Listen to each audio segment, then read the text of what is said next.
भगवान ने अपनी प्रसादी माला दुर्वासा जी को दे दी। उसके बाद दुर्वासा जी इंद्र की पुरी में पधारे। इंद्र ने बड़ा सुंदर भोजन कराया और भोजन से प्रसन्न होकर उन्होंने तुरंत वह माला इंद्र को पहना। इंद्र के हाथी ने उस माला को देखा, उस माला को पकड़कर महाराज इंद्र का वो जो ऐरावत हाथी है उसने तुरंत तोड़कर और पैरों पर कुचल दिया। दुर्वासा जी को क्रोध आ गया और उन्होंने क्रोध में भरकर श्राप दे दिया, जा तेरी श्री नष्ट हो जाए। समय का चक्र ऐसा चला महाराज, राजा बलि ने पूरे विश्व में अधिकार प्राप्त कर लिया, समस्त विश्व की स्त्री नष्ट हो गई। सभी देवताओं ने भगवान के शुभाशीष से समुद्र का मंथन किया। देवता और दानव मिलकर वासुकी नाग को मथानी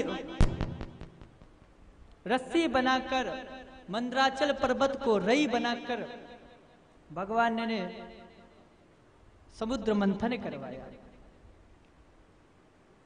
भगवान कच्छप रूप का धारण करके भगवान ने उस मंदराचल पर्वत को अपने पीठ पर धारण किया। उसका मंथन हुआ। मंथन के पश्चात बहुत सारे रत्न आदि निकले।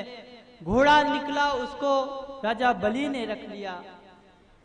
हाथी जो निकला उसे इंद्र ने रख लिया।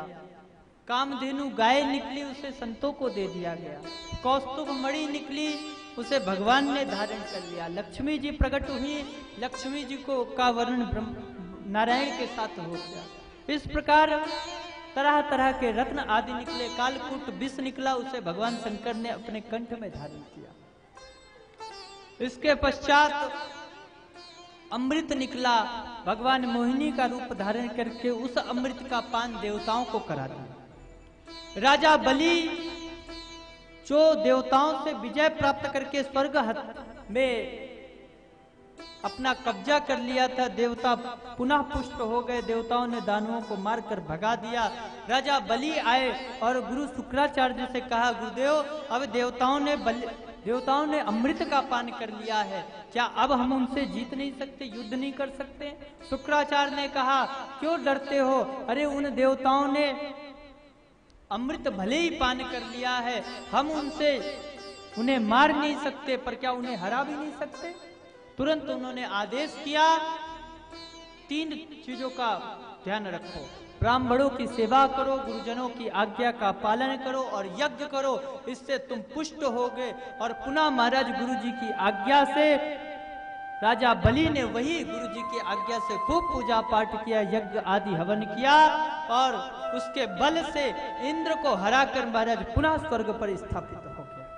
पर शास्त्र कहता है कि जब भी बच्चों पर कोई कष्ट आता है तो उस कष्ट की अनुभूति माता को होती है। देव माता को जब पता चला, उन्होंने कश्यप मुनि से प्रार्थना करी और उन्होंने प्रार्थना की, मेरे पुत्रों के कष्ट की निवृत्ति के लिए मुझे कोई पुत्र जन्म हो।